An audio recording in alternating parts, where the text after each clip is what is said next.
Your nan fed a family of 5 on less than most of us spend on a Friday night takeaway, not because she had some secret income, not because food was cheaper, but because she knew things, tricks that supermarkets, food brands, and even modern nutritionists told us to forget. Number 18 on this list was actually condemned by a government health campaign in 1982, but families who kept doing it saved over £400 a year.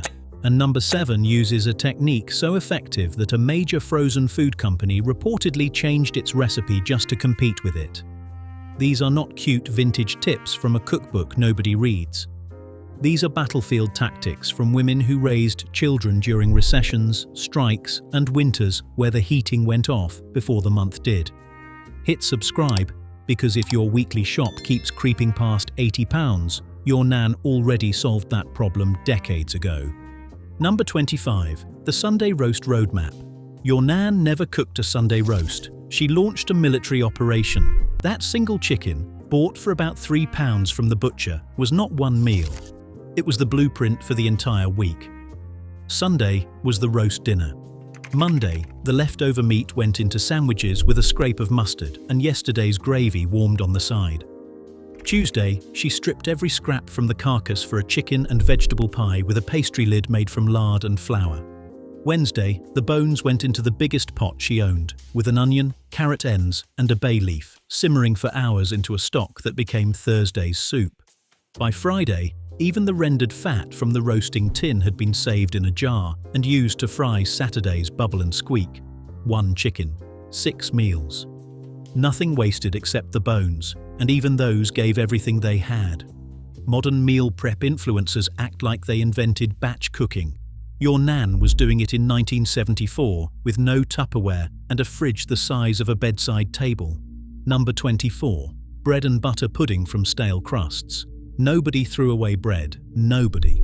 When the loaf went stale, and it always did because there were no plastic bag clips or airtight containers, your nan saw dessert, not waste.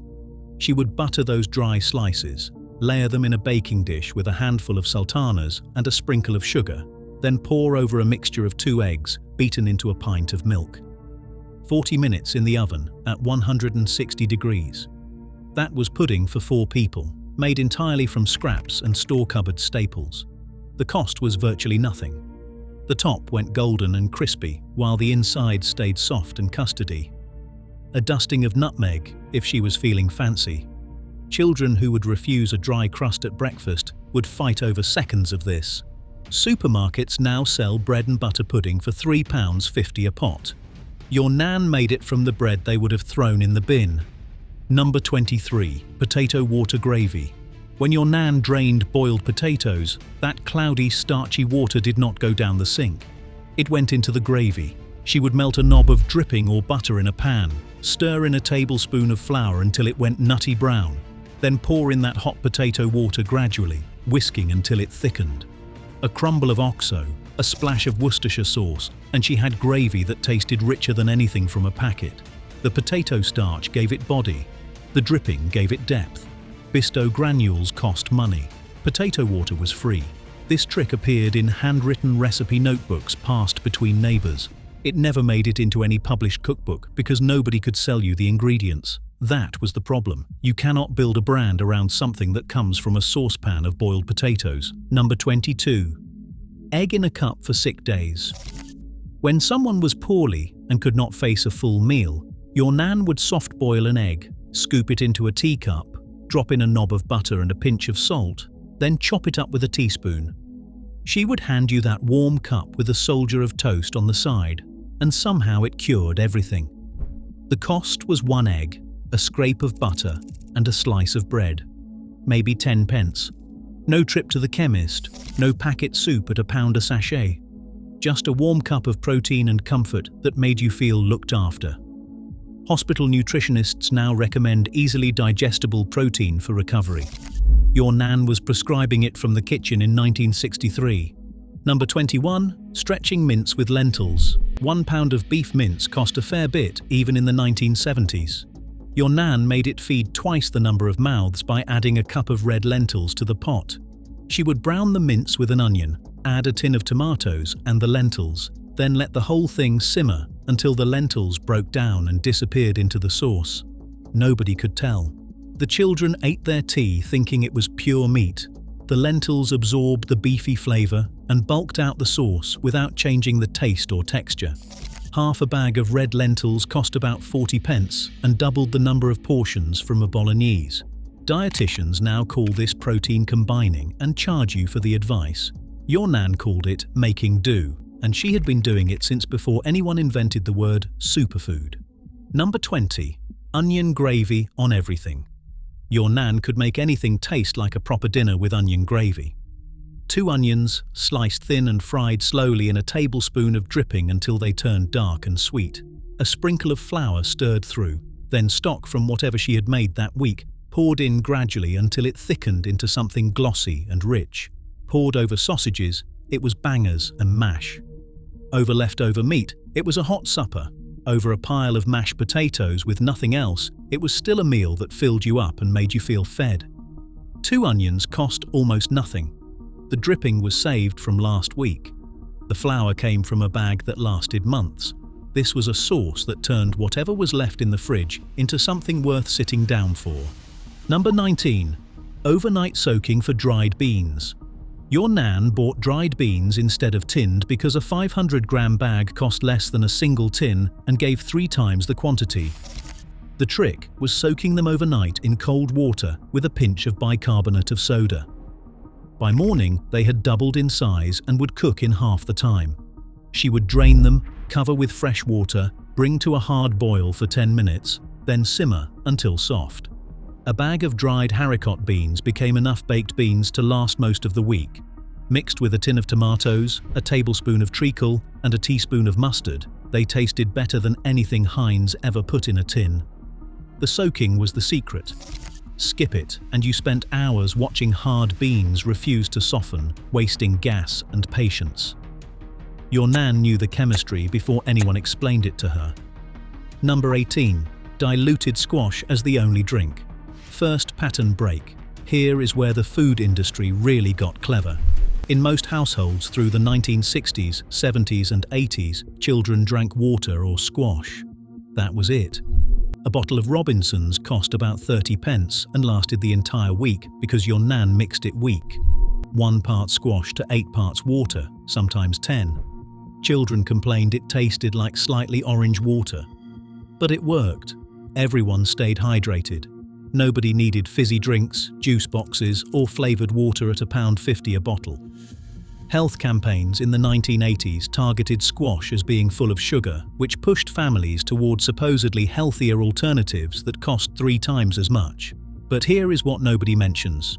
A bottle of weak squash for a family of 5 cost about 4 pence a day. The replacement options cost 20 times that. Your nan's drink budget for an entire week was less than a single bottle of innocent smoothie. The sugar content was negligible at that dilution, but the message worked. And suddenly everyone was spending £5 a week on drinks that used to cost 30 pence. Number 17. Fried bread from yesterday's loaf. Day-old bread was not stale bread, it was frying bread. Your nan would slice it thick, heat a tablespoon of dripping or lard in the pan until it shimmered, then fry each slice until the outside went golden and crunchy while the inside stayed soft. Served alongside a fried egg and a grilled tomato. That was a breakfast that cost less than 30 pence and kept you full until tea time. The trick was using just enough fat to coat the bottom of the pan and pressing the bread down with a fish slice so it absorbed evenly. Too much fat and it went soggy. Too little and it burnt. Modern brunch menus charge £8 for sourdough toast with avocado. Your nan's fried bread with an egg on top cost a fraction of that and delivered twice the satisfaction. Number 16. Vegetable peeling stock. Every potato peeling, carrot top, onion skin, and celery leaf went into a bag in the freezer. When the bag was full, your nan would tip the whole lot into a big pot, cover with water, add a few peppercorns and a bay leaf, and simmer for an hour. Strain through a colander and she had a vegetable stock that formed the base of soups, gravies, stews, and risottos for the rest of the week. The ingredients cost absolutely nothing. They were scraps that would have gone in the bin. Professional chefs call this a kitchen stock program and write about it in hardback cookbooks that cost £25. Your nan did it with a freezer bag and a saucepan and never once needed a recipe. Number 15. Mashed potato to stretch any pie. When the filling was thin, your nan made the topping thick. Shepherd's pie, fish pie, corned beef pie, it did not matter what was underneath. A massive layer of creamy mashed potato on top turned a small amount of filling into a full family meal. She would boil a kilo of potatoes, bought for about 50 pence, mash them with butter and a splash of milk until smooth, then pile the mash 2 inches deep over whatever was in the dish. The trick was to rough up the top with a fork so it went crispy and golden under the grill. Children filled up on the potato and barely noticed there was only a thin layer of mince or fish beneath. A pie that might have served 2 suddenly stretched to 5. The potato did all the heavy lifting and nobody left the table hungry. Number 14. Porridge oats for everything. Second pattern break. This is where modern marketing falls apart completely. Your nan used porridge oats the way a builder uses cement. They went into everything. Flapjacks with golden syrup and margarine, meatloaf to bulk out the mince, crumble toppings mixed with flour and sugar, coating for fish instead of breadcrumbs, even face masks, though we will leave that one alone. A kilo bag of own brand porridge oats cost about 75 pence and lasted weeks. They provided slow-release energy, fibre and bulk to every meal they touched. Modern health food brands now sell the same oats repackaged as overnight oats or protein oats for £4 a box. The ingredients are identical. The only difference is the label and the price. Your nan bought the cheap bag from the bottom shelf and got more use out of it than a full pharmacy. Number 13. Bone broth before it was trendy. Long before wellness influencers started selling bone broth at £6 a carton, your nan was making it every week for nothing. She would save every bone from every meal. Chicken carcass, lamb chop bones, ham hock ends, beef shin bones from the butcher who gave them away for free. Into the pot with water, a splash of vinegar to draw out the minerals, onion, carrot and salt. Simmer for 4 or 5 hours. The result was a rich gelatinous liquid that set like jelly in the fridge. She used it as the base for every soup, every gravy, every stew. It made cheap food taste expensive and turned water into something nourishing. The bones cost nothing. The vegetables were scraps. The only investment was time and gas, and your nan had mastered the art of low-flame cooking that barely moved the meter. Number 12. Tinned tomatoes as the universal base. A tin of chopped tomatoes cost about 25 pence.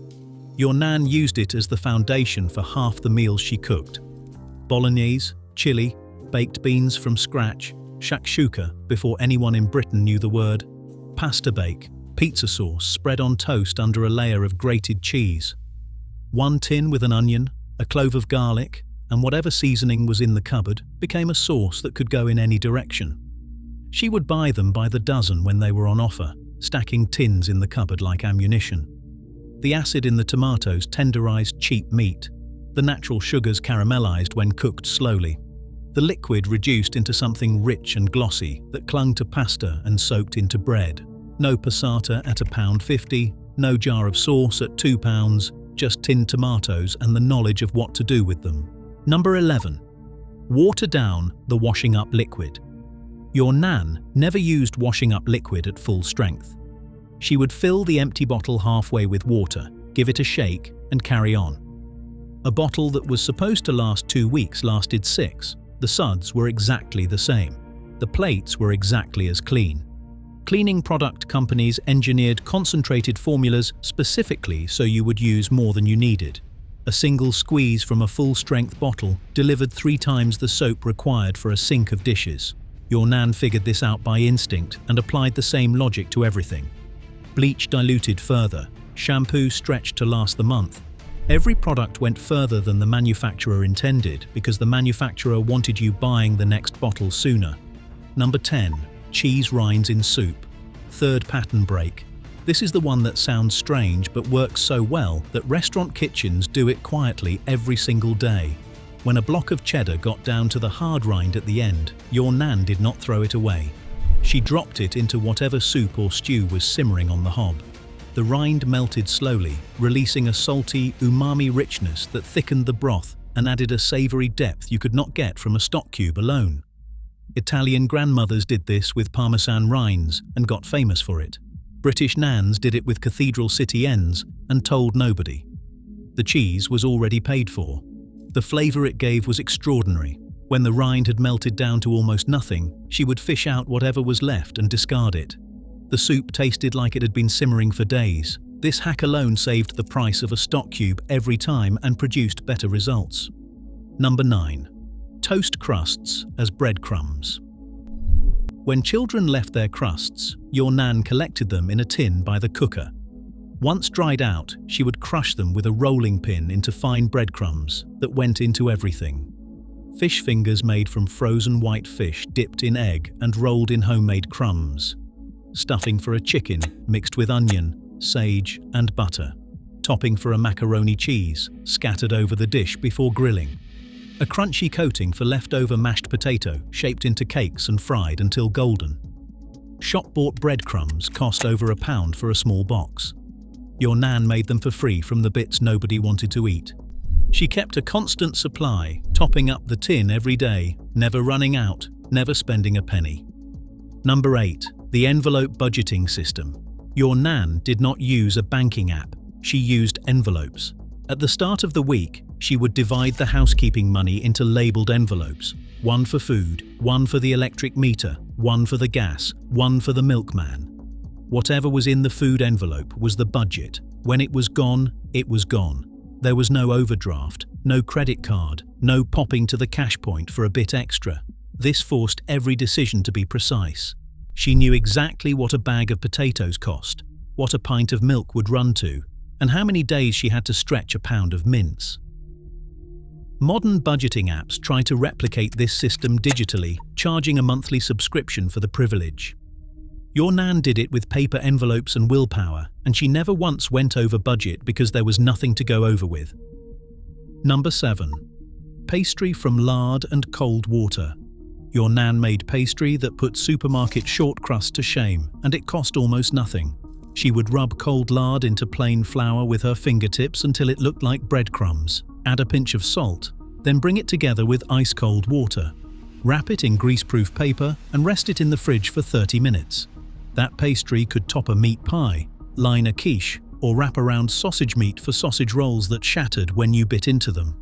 A block of lard cost about 60 pence, a bag of flour cost 45 pence.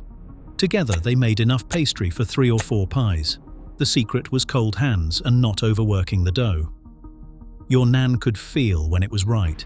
She did not need a thermometer or a food processor. The result was flaky, buttery tasting and infinitely better than the rolled sheets you buy for £2.50 in the chilled aisle. A frozen food brand reportedly reformulated their pie crusts in the 1990s to try to match the texture of homemade lard pastry. They never quite managed it. Number 6. Leftover vegetable soup every Friday. Friday was soup day. Whatever vegetables were left in the fridge at the end of the week went into the pot. Soft carrots, half an onion, a few potatoes going wrinkly, the last stick of celery, a handful of frozen peas. Chopped up, fried gently in a knob of butter, then covered with the stock she had been making all week from bones and peelings. Simmer for 30 minutes. Blend if you wanted smooth, leave chunky if you did not. Served with bread, that was Friday lunch sorted. The cost was essentially zero because every ingredient had already been bought and would have been thrown away otherwise. This single habit prevented pounds of food waste every week. Modern anti-waste campaigns tell us to plan meals and use leftovers.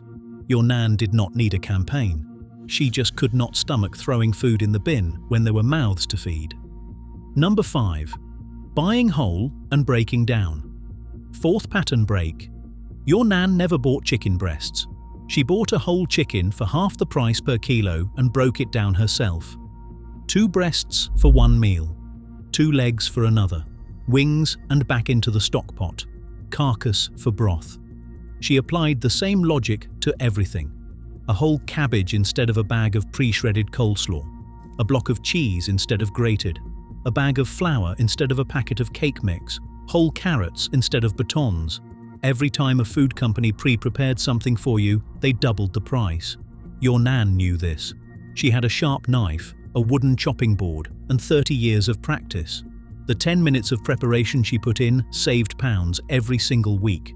Supermarkets now charge a premium for convenience that amounts to someone else doing 5 minutes of chopping.